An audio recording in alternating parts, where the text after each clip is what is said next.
think the main thing was just training hard. I think he was training us for the army. Gee, brothers used to like make us lie on our backs and used to like stomp on our stomachs. No way. Sometimes I would like go for a big hit and then get stiffed. Do you like your own music? Shout out to Dream Yours. Out on all platforms. Yeah.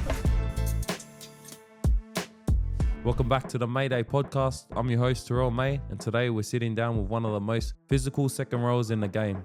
A career molded over 7 seasons at the Roosters to now bringing a trademark aggression and those flowing locks to Belmore. A Tongan on the international stage and a forward who plays with his heart on his sleeve.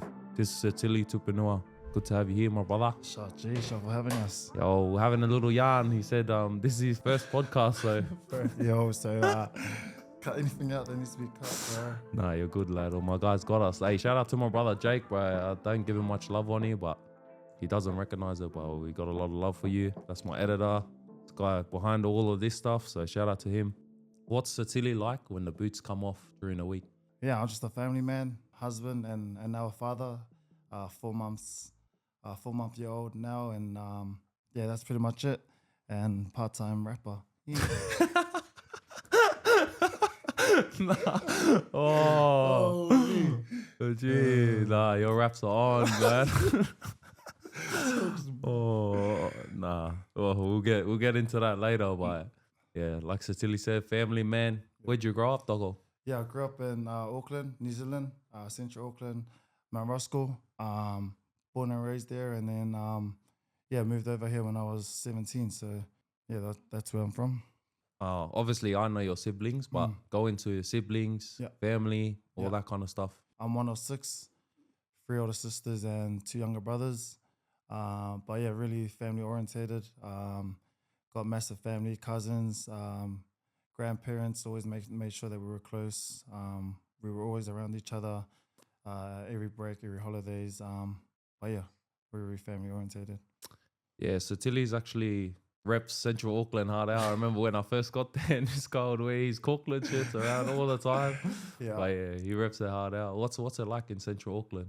Yeah. I only know South Auckland. Yeah. Nah, obviously it's got its good parts and bad. I would say mine was tough, but it's probably not as bad as other places. It has its rough areas and stuff, but I loved it there. That's why I'm so proud. Like you said, I wear all my shirts and I rock it everywhere. I'm just proud of where I'm from. I think it's just the community that's there, all my boys, all my friends. It's sort of, yeah, it's just home for me, and that's why I'm so proud of it. Anyone you want to give a quick shout out to before we get into it? Nah, all the boys know who they are, all the CA boys. Shout out to you, mad love. Oh, you're a young father. How has fatherhood changed you as a person? Yo, I think it's been mad. Having a kid. Before having a kid, I reckon I was pretty, like, not selfish, but whenever when I wanted to do something, I'll go do it. Like, if I want to go catch up with the boys, I'll just go. Or if I wanted to go do sauna or ice bath and that, I'll just go do it. But I think now having a kid, it's sort of just made me realize like it's not all about me, and I got to look after my kid. And it also made me just more grateful for my parents. When I had a kid, I don't know, just having a kid made me realize like what my parents have done for me. I was like, when I had my baby, I was like thinking about my mom and what they've gone through and my dad. So it's been mad, but I love it, bro. He doesn't care whether you win or lose or you play good or elo. He's still smiling when I come home. So that's what I love the most. Yeah, 100. I feel like that's the biggest, like, when you come back to see your kids. Yeah. You're just like, oh, these guys don't know nothing, bro. Yeah, hard. He's still smiling, and I'm like, fuck, I just played elo. And he's like, hey, come here. I'm like, oh, yeah, that's the best. Because everyone gets down after like a elo game or like a bad game, and then once you see your kids, then they got no idea what's going on, and you're just like, yes. Yo, because I remember all the boys used to tell me before I had my kid, like, they're like, man, once you have a kid, it's the best thing. And I was like, oh yeah, we'll see. And then now that I got my little one, bro, it's actually the best day. Nah, but he actually had a cracker season, but just injuries, also. Yeah, that's it. Injuries and suspensions. I was in the UFC dude, with my knee. But yeah, that was it. Freaking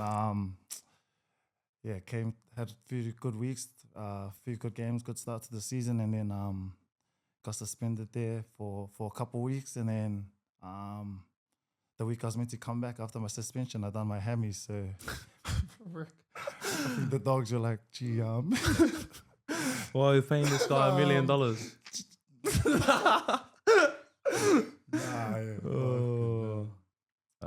Growing up in Central Auckland, who were the people that shaped your life? Yeah, I think it's just my family. Obviously, my parents, they were hardworking, do what they had to do to provide for us. It sort of shaped me and made me want to do the same, but also have a better life than we had. But watching them work and just grind hard, and also my grandpa. I think my grandpa was also he was massive for me. The way he was, he's like those old school, real old, respectful dudes, and man of always make sure that everything you do is about your family, your faith, and he's just like, he's well respected in the Tongan community, and I feel like he's someone that really helped me just, be respectful, be honest, be loyal, and just look after home first. Yeah. Where did you get your fighting skills from, If you don't know, this guy thinks he's a UFC fighter. Well, I heard stories. Donnie told me he used to drop you all the time, lad. Gee, I don't know. I think I was watching too much fighting movies. Trying to practice it on the boys. Never again, G. Never again. Love her now. If you know this guy on the drink, biggest horsey, bro. Straight up. Hey, actuals, lad. I got some funny videos from Vegas and LA, man. But we'll keep that vaulted, lad. Can't you? Oh. What were you like as a kid before rugby league consumed you?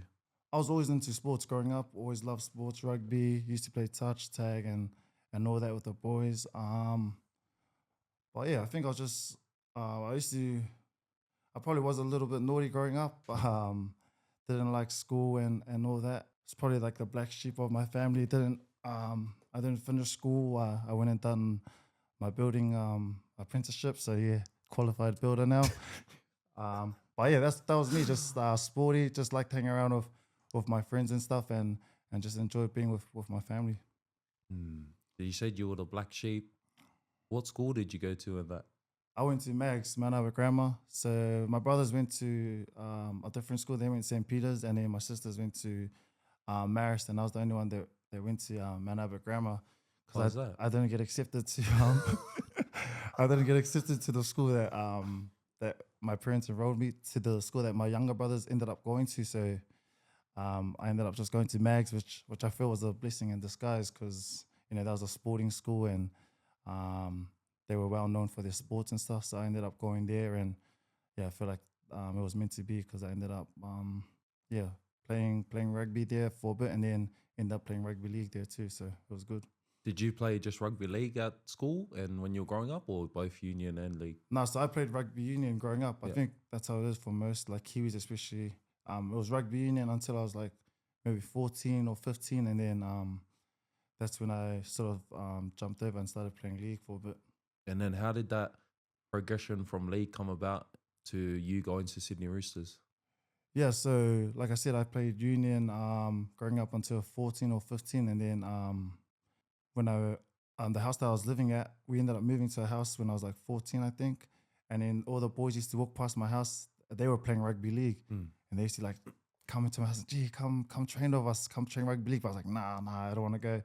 So I didn't go. And then one day I just ended up going, went and trained with them, and then I ended up playing like a couple weeks later for the team for rugby league. And then I was like, oh, bro, I actually want to jam this day. It was actually fun but I didn't know what I was doing. Like I was still stuck in the union, and then ended up playing for school the following year. Played for school, and then that's when Roosters that came about. And yeah, that's where it all started. Who picked you up from Roosters? Was there like a recruitment manager? Yeah, at the time I think it was Anderson at first, and then he left, and then Sully. Peter O'Sullivan. Yeah, he's the one that got me over to the Roosters. He came and watched one of my club games, and then talked to my manager, and then they brought me over.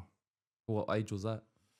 So I came over when I was 17, back in 2015. So that's when I came over. There's clips of you vibing to music. What kind of music do you like vibing to? Yeah, I like music. Probably a bit of everything, like R&B, hip hop, rap, and then a bit of the island reggae, Fiji, and Maoli and all that. So that's the jams I like to listen Do you like your own music? to. Shout out to Dream Yours. Out on all platforms. Gee. Bro, all the boys always playing there at the club, bro. I'm like, At Dogs? Yo. Like play it as a laugh? Or? Probably. I reckon it's gone though. Nah, bro. I got a funny story. When I first went to Tigers, I had to do like an introduction and sing a song. And everyone was singing the party song. And I was like, bro. oh, nah. Hey, shout out to you boys, bro. But like for taking a different route, you know? It's not everyone's going to do that. And you did get roasted, but bro, at the end of the day, like at least you're trying to do something else, you know? Nah, yeah, that's what it was. Like, we're playing footy and stuff. And then that's just what we done on the side. Something that we enjoyed, and made an album out of it. It's gone platinum, I think. Yeah, platinum, also. Yeah, I've heard all these guys' songs from for the last 3 years, lad, and I've been trying to tell them. It's on. You're gonna drop your tracks, dude. Nah. That's vaulted also. Teammate's got some tracks out there. I like your one. I like your guys' tracks better. Yeah, we've stopped that for now. So, hey, give a shout out to the Dream Yours and go where to check it out. Shout out to Dream Yours, out on all platforms. Platinum, it's popping off. The Myra Saints gave you foundation. What did that junior club instill into you? I think the main thing was just training hard. Our coach there, he made us train hard as like. I think he was training us for the army. Gee, brothers, he used to like make us lie on our backs and he used to like stomp on our stomachs. No way. And like kick our stomachs and stuff. And like I used to be like, bro, what are we up to? Bro, he trained us real hard. So I think that's one thing that really helped me. Like we used to run hard out. And when I came to Roosters, 20 is my first preseason. Like I felt like I was pretty fit because of the coach's training. But I'm still close with all those Mary Saints boys, and we always bring it up. Like when we catch up, like, bro, what about our coach when he used to kick our stomachs and stuff? We're like, bro, what was he up to? But bro, I appreciate him so much now for like the way he trained us and just got us ready. Should have just shin kicked him. Gee, brothers used to shin kick the boys like side of the stomachs, and us boys used to be like, bro, what's this guy up to? What was he, Islander? Yeah, he was Islander. Yeah. Rocky, bro. His name was Rocky, bro. But he was actually mad, but tough trainings, bro. Shout out to Rocky, bro. Straight I think out. also what he was Rocky about, lad. Oh, gee. I've never heard that in my life. Gee, brothers. You've been through some big setbacks. Go through the ACL in 2022. What was your mindset like back then? Yeah, I feel like it was like tough because that 2021 season was sort of like one of my best seasons, like in the NRL so far. It was like my sort of breakout year. I was starting back row, and then coming into 2022, I was, I had all these goals and stuff. And in doing my ACL, at the time, bro, I was like you just question everything, like, oh, if I just had done that and all that. And then just watching the boys, it was hard, but I'm just lucky that I had like Billy Smith was there, and I think that was like his second or third time doing his ACL, and just put everything into perspective about this is my first one. He's gone through it 2 or 3 times, but at the same time I feel like it was another blessing in disguise for me. I got to like work on my upper body. Gee, I always do arms and stuff. Bro, I don't think it's growing, but that year, like I felt strong as, like that was probably the strongest I felt in ages. I was able, like I put on a bit of weight, and it was probably like the biggest I got. But yeah, that was tough watching on the sideline. But then once I got into training and got back into the routine, it was sweet. Yeah, I remember 2022, bro. You got like massive, your bench and all that went up. What did you hit? Like 140? Yeah, it was like 140 for one, and that was the last time I ever hit that. Yeah, it was solid, bro. With working out with Billy, and that's when I sort of jumped on that that carnival. Yeah, I remember. All like there was a few boys that were on it. And my knee just keep feeling like pretty sore. Yeah. And then I think that's when you were on it too. You're in the carnival, like just eating clean, organic, and all that stuff. So Yeah. that's when I jumped on that, and yeah, that was it. Yeah, that was living paycheck to paycheck. 4K a month, bro. Playing Dude. NRL is crazy. No, what, 50 bands a month? Yeah. No, more. No, joking. No. Coming from Auckland, joining the Roosters, was that a hard transition for you? Because you said you were like a family man and you had to move away from your family. Go into detail. Yeah, it was hard. I think the main thing, obviously, with everyone moving over was the family. Yeah, and then when I moved over here, like I moved into Maroubra, so it was like there wasn't any Islanders there, and like the way I was dressing and like what I wore, I just remember it was like a little bit of a culture shock. Like when we'll go to the mall and stuff, and like there was like no Islanders there, and I was like I felt out of place. But I'm just grateful for the boys that I had at the house. I had Ruben Porter. Oh, Rubes, So yeah. I was Shout with out him. Rubes. I was with him at school, so then he was in the house too. But that's probably what helped. And then the family, we stayed with a family. So when you come over from New Zealand, the Roosters they put us in a house. So I was with the Kim family. So they looked after us heaps. They were Kiwis too. So that was mad. But yeah, that was probably the biggest thing. Obviously, leaving my family, bro, it was like sad as I remember all my family crying and stuff. I was crying. And then coming over, bro, when I came to the house, I was like, man, shit, bro. I was like, I wasn't homesick anymore, bro. I was like crying on the plane, and then landed. I was like, man, missing my family. And then they're like, oh yeah, this is where you're gonna be staying. And I pulled up. I was like, yo, I'm all Gucci. Jumped in. They showed me my room, bro. We had a pool at the back. Had like a gaming, like granny flat shack at the back. And I was like, and my parents are like, man, we missed you. And I was like, yo, I missed you too, but this is me, like the pool, gaming, bro. The house was flash as, and that was probably the biggest thing, was just not seeing many Islanders. Like we'll go to the beach, and I wasn't used to going to the beach, couldn't even swim, and going to the mall, and just the way it's like they dress different. Like I was coming from New Zealand, and the way I was dressing and the way they were dressing, I just felt out of place. But I ended up getting used to it, and the boys that I lived with, I'm still like in touch with a lot of them, and even the family that were there, they helped out heaps. Yeah, I remember like even for me, like coming from out west to east, Yeah. I remember my first day I came in, like chains, Bro, this guy rocked earrings, the chains, my the tank top, bro. I was like, shorts, yo, this guy's TNs, from the west, bro. And I remember all the boys were mocking me for ages. And like they ended up wearing stay it. staunch, lad. And then next year, bro, Boys were everyone, rocking the tank tops, bro. bro, everyone started rocking it. Even the white boys, bro. That's why I was cracking up, bro. When I seen this guy rock up, I was like, yo, this guy's staying solid. Just that's what I like about you. Just always be yourself, Frick, straight up. This guy doesn't care what anyone thinks. It's probably a good thing and a bad thing, but bro, this guy just always used to do what he wanted, and I was like, yo, this guy's on, bro.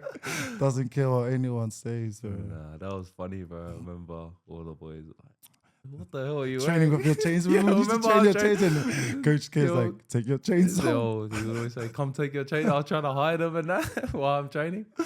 But yeah, it's crack up. But now all the boys are like, heaps of boys are wearing tank tops, chains, right, bags. Nah, it's done, bro. How about? Hey, I missed those days. You had a few years left at Roosters, but made the change to Belmore. How did that come about? Obviously, I was playing, and then I got dropped to the bench, and then from the bench, then Rob was like, "Oh, you're gonna be playing cup." I think I was just so that's how it originally started. I think I was just playing mud. I was playing Elo, and then got dropped to cup, and I was playing there for a few weeks, and then my manager said, "Oh, can we just look around? Because like we don't want to get told at the end of the year when like what happened." Oh yeah, you want to make me reminisce? Like? Nah, like that's all. We were like lucky we were on, because like my manager's like, we could tell that like I was dropping down the picking order, and boys were ahead, and we knew that they were looking elsewhere and stuff. So my manager just asked him, "Oh, is it all good if we just talk to clubs in case you guys do go like a different route? Like we have something in case." So then that's what happened. We ended up just meeting up with a few clubs, and then met up with Gus and Sarah, and just the way that they were talking and the plan that they had, it just made me keen to go. We caught up that time, and then they just like let me know the plan that they had for me if I was to come over, and how that looks, and then how the next like 5 years looks for the club and the team. But when I was keen, I was like, oh, yo, sweet. But obviously, we were just catching up. We weren't looking to sign. We were just seeing what was the go deal. And then the talks of David Fafita, like that's when that took. And then once I like nothing was confirmed, but they're like, oh, Roosters are meeting up with David Fafita. And then that's when my manager's like, oh, sweet, lucky. Like we had like caught up with those clubs, because like that just made it clear like they were gonna go something like a different. Yeah. So then caught up with Gus and that again, and that just confirmed that I was like, yeah, I'm happy, bro. Like the way that they're going, the way that Sarah talked, I know he was a good coach, and then being able to play with like Critter, Keeks, and guys that have been there before. So then caught up, pretty much had shook hands and like confirmed it was done. And then a week later, it got confirmed that David Fafita signed to the Roosters. So then I was like, oh, lucky we sorted that out, lucky. And that's when I was like, I was happy as that everything was sorted out. And then David Fafita backflip. And all the was like, gee, just stay. I was like, nah, like it's already sorted. And I feel like, them wanting David Fafita, it just showed like obviously they were going a different way. But that was it. That's how I came to the Dogs, and bro, I've been loving it. It's been the best, bro. So happy I've made the change. And obviously at the time I was nervous and scared. I love the Roosters and everything they've done, but I feel like it was meant to be me coming to the Bulldogs. Fans are crazy, bro. Overboard, overboard, man. That's like, I reckon it's some of the best crowds we've been to, like played in. Like it's out of it. Straight up, bro. Their crowds and fans, bro. Every week, bro. It's packed out, eh? And like obviously those guys have like those fans have been through like the trenches too. Like they've been there when the club wasn't going good, and they're still here now. So it's been mad. Yo, at least you got to go look elsewhere. Oh, gee. That's what I was like, frick. That's what happened with you, eh? Because like that's like I think that's what happened. Like we didn't want to wait and then wait till November, and then all the club's money's gone. Bro, because when I heard about you, I was like, damn, that's crazy, man. Is what it is. Lucky I got blessed too. Like you said, you got blessed. I got blessed as well. Yeah, I feel like you said, everything happens for a reason. 100. Now you're just 80-minute prop. 80 mil. Oh, snap. Nah. Yeah, but I reckon, because I know Ciro pretty well, and I've met Gus a couple times, so I reckon you suit the club hectic, bro. It even shows on the games, like as soon as you come on, or like the way Ciro and Gus talk about you, bro, like game changer. Nah, yeah, I love the way that like Gus and Ciro are. Ciro's still pretty young for like a coach, and it's easy to talk to him like about 40 and even like out of 40. So I'm happy as that I went there. Nah, it's mad seeing like the boys go to a different club and do well. Like you did well this year. Like even though you didn't make the like prelims and finals, bro, he's went from last year like everyone was writing you off into this year, bro. Top 4, and just got unlucky with the final series. But I know you will be back next year, bigger and better, and you still got combos in that, Jolene. But yeah, if you can have a healthy season next year instead of the injuries and suspensions, no more knees, bro. Straight up. Yeah, but that's the same with you now that you're at the Tigers. What? Bro, you're just killing it, eh? It's just more notice, lad. Like I do said, you reckon because at the Roosters there's so many like stacked players there? Yeah, like you just like you don't get like as recognized as like now that you're at the Tigers. Yeah, I feel like because obviously like at Roosters you got Teddy, like all the big dogs, you know. And so you like just can go under the radar. They just fly because I felt like last year I feel like I had you killed a lot. That was like that was like a breakout. But you still didn't even get like I didn't. Nah, like people knew who I was, but they didn't really like the way I'm popping off this year. But it's just like good timing, bro. Like getting to play 80 minutes every week. You know, you get noticed, getting to start, Yo. all that kind of stuff. But even for you, like last year, I remember you were playing cup and that, and then a couple injuries, you came back and started. Yeah. But you were already gone to the Dogs, and that was all good that Robert even. Like, you know, usually when you're on the outer, like you leave and then that's what I'm happy that I left on good terms there at the Roosters. Obviously, like you said, played cup and then ended up making my way back into the starting spot and finished my time there, like starting back row, even though we lost, but just to finish like that, I feel like it was good. Do you miss the boys and like the club a bit or no? I miss the boys and stuff. Obviously, I love the Dogs and I'm loving it there. But you know, I still message the boys and stuff. Siwa Wong and Wong Chong, is he jumping on or what? I told him to jump on today, and he's like, hey. "No, I'm too nervous." I was like, "Bro, don't worry." He said he'll jump on next week. Nah, but yeah, I still message all those guys. But I feel like it was just the right timing for me to leave the club. Bro. But always have love for those guys in the club. Nah, even I reckon like the Dogs colours and that suit you. Even the way like their team is, like I knew straight away you would fit in with like all those boys straight away. I was like, it's one of the clubs, like it's probably easy for like a person like you to go in and just gel straight away. Yeah, that's how it is, bro. My first day was an army camp. So had to get used to, like, I was with the boys, like I think it was like 3-day army camp, so got close with them straight away, and they just made everything. It felt like I knew them for ages, the way that they were mocking me straight away. I was like, hey, nah, it's me. I love it, though. First game in the blue and white, you bagged 2 tries. How was that experience? Because in that preseason, I got injured. Like, I done my hammy in the preseason. Bro, and like my first thought was like, man, these guys are like, why did we sign this?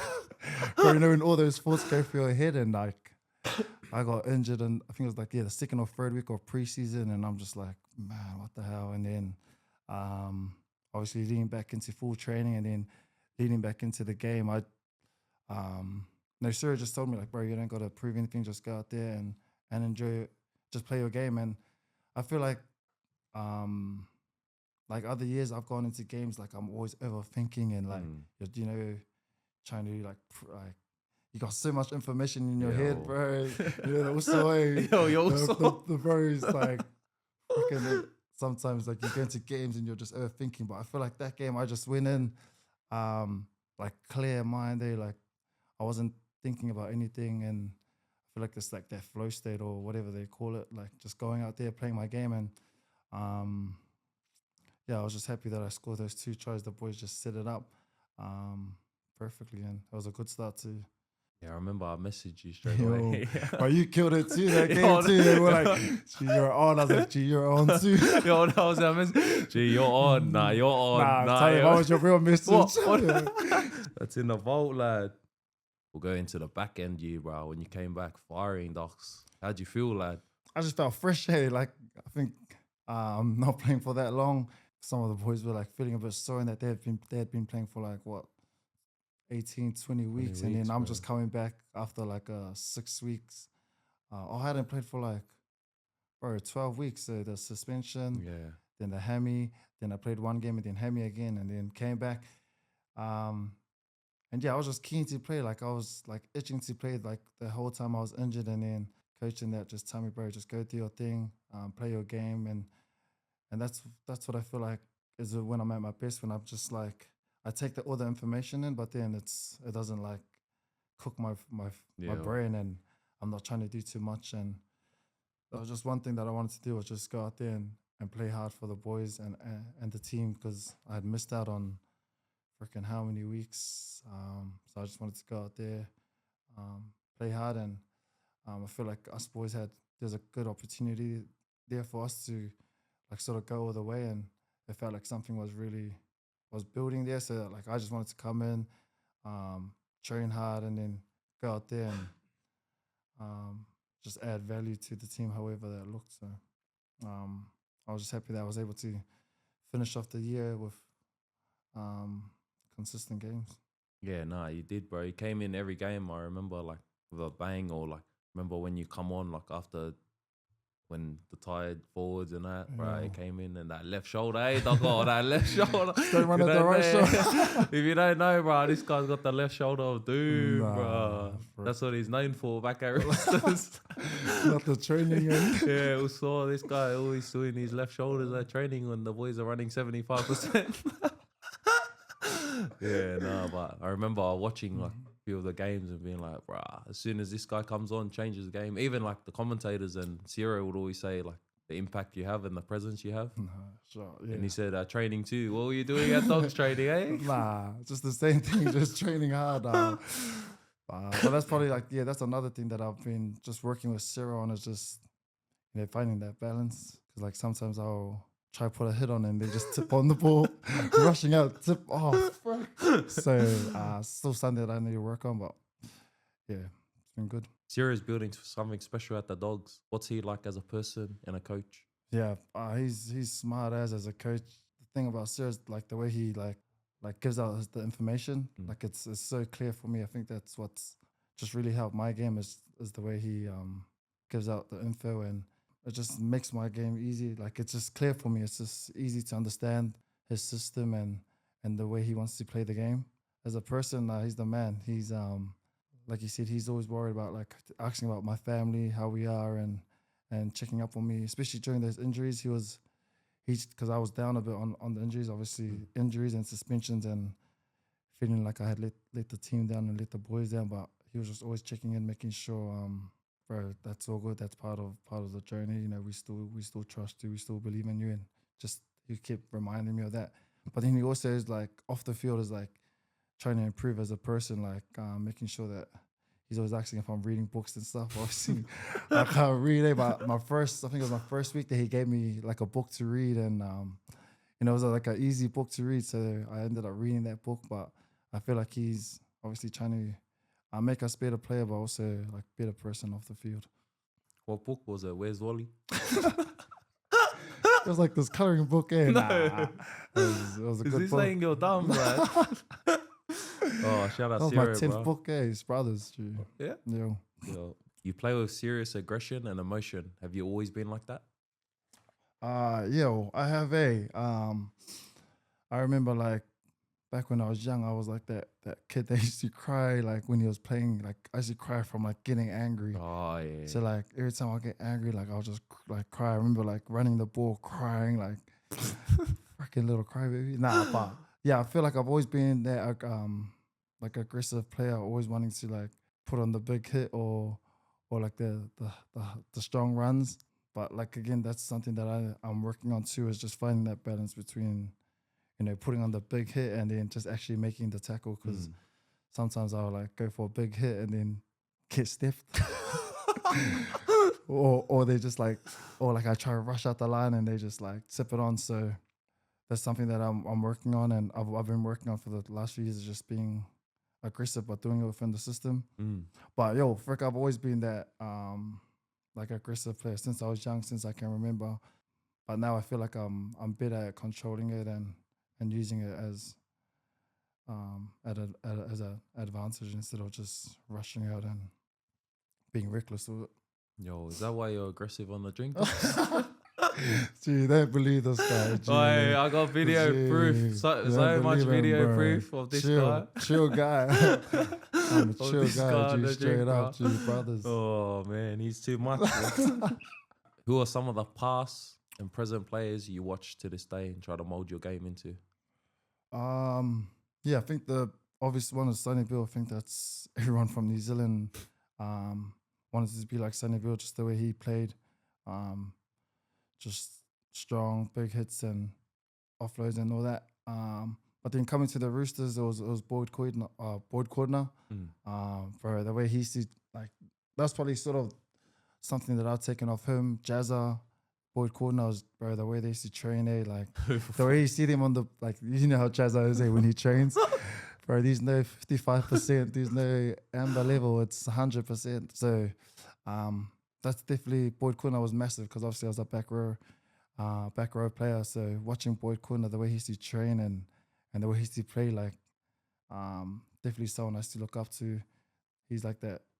He'll take those tough carries coming out of yardage and then yeah, he was just a beast. So definitely those two. And then present, I'll probably just at the club now is Keeks. Obviously, he's been one of those top back rows for, and just seeing the way he goes about his business, he's always prepping and getting his body right. So, hey, shout out Boydo, Jazza, Jazza, you know, Jazza's training. Yeah, I was about to say, gee, if there was suspensions at training, bro, Jazza would have got 5 years already, bro. Yeah, so that's like, bro, my first couple of years, like, that was something that I picked up. Obviously, I used to, like, always want to train hard. But then when I seen the way they train hard, I'm like, oh, that's how you train hard. No mercy, like, bro, and his sprays, when you used to spray the boys. You can't say what he says, nah, I can't say, they're the funniest, like, not funny for you, but like, they're like, just like out of the blue, bro. Nah, bro, I always tell everyone, is like, bro, those guys, Jazza, Boyd, just that whole crew back when my first year, 2018, that whole team, or even Siwa, Taukeho, he's the one guy that took me under his wing. Yeah, he was my roomie, and he's the one that gave me my debut jersey. But those guys, bro, they just showed me how to train hard, like really train hard. Shout out Big C. We'll go into more depth. I got him coming on Friday. So representing Tonga, what does that mean to you? Obviously, my family. I'm a proud Tongan, obviously born in New Zealand, but proud Tongan. Just seeing what it meant to my family, my parents, my grandparents. They came when I made my debut. My grandma was the one that gave me my jersey. So just seeing, you know, the smiles on their face and what it means to them. And I feel like it's just the feeling that you get when you run out on that field is it's one of the best feelings ever. You know, the Red Sea. Seeing my family there in the crowd. Because like when you go into camps, like everyone's the same, so you're familiar with how everyone is. Everyone acts like we're all the same. We sort of believe in the same things, so it's so easy to go into camps and you just gel easily. But yeah, it's just the feeling that you get when you go into camps, when you're around the boys, and when you see like families coming in, like dropping off food. It's just the best day. Shout out all the dockers, bro. What about Big John Hopewadi? Like, the doctor, is he jumping on or what? Get him on. Should I get him on, bro? Get the doc Big on, Hopper, bro. If you're watching this, jump on, lad. Straight up. He's the funniest dude, bro. He is, bro. That's gonna be you and your grow up, G. Try. Gee, brothers, just don't care what anyone says, bro. You just do whatever, bro. Nah, I gotta think about my kids. Like, I don't want to be them to portray, bro. But that guy's ruthless, he's lad. ruthless, bro. He's a crack up, good. He's the man. Funny, bro. You're locked in at the Bulldogs till 2028. What does that window of success look like? Yeah, I think obviously the premiership, winning a comp there at the Dogs. Feel like we got close there this year with making the top 4. You know, last year they were top 8. This year top 4. Yeah, so I feel like we can definitely win a comp in the next few years. I feel like that's like the main goal for us as a team. But individually, I think it's just playing consistent footy, staying on the field. Whether it's injuries or suspensions, just, God willing, being able to have a full season on the field and getting back to sort of playing my best footy. Oh, funniest moments off the field or even on the field. Like, what's your funniest moment you've ever had? See, I reckon the talkings are worse sometimes, bro, when they're like, man, you let us down. Nah, I don't know. I think some of the funniest moments is like in the meetings, like the team meetings, like when someone answers like, says the wrong thing, or that's probably the only thing I can think of. Nah, bro. Team meetings are too funny, bro. Gee, everyone hates sitting next to me. If you know this guy in team meetings, bro, it's like a serious meeting. Bro, this guy's like tapping you, saying stuff, bro, and I'm like, nah. Like trying to stay focused, bro. It's like serious as in, bro. This guy's just like mucking around, like, like. Bro, I used to say some out of it stuff in meetings, like. Yeah, everyone says, bro, I miss like sitting next to you in the meeting. Even at Tigers, bro. You know, I used to always do that. Like, I used to do that when like, I couldn't sit next to you in team meetings, brothers, G.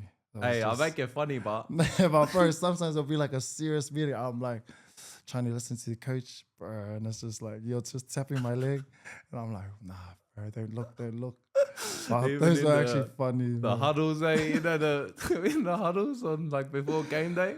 Dude, do you take anything serious or nah? Just brothers, G. I can't be serious, like honest. I reckon if I was serious, I'd be the most boringest bloke. Nah, but yeah, I think those are the funniest. Is the meetings, bro. Just when someone says something dumb or just says, that's probably like the funniest things. Or when they get asked a question and they go completely off topic, and you're just sitting there like, hey, what's this guy talking about? Bro, nah, yeah, that's pretty much it. Tilly, appreciate you pulling up and keeping it real with us today. To the Mayday fam, we're pushing for 10K subs and 1,000 Spotify reviews. If you enjoyed this one, show some love and we'll drop whatever we'll drop. Any words you want for them to comment, Docs? Nah. What's a funny one for you? He's dead. All right, comment down, he's dead. And I don't know what will happen, but something will happen. Thanks for pulling up, motherfucker. This This guy's an idiot.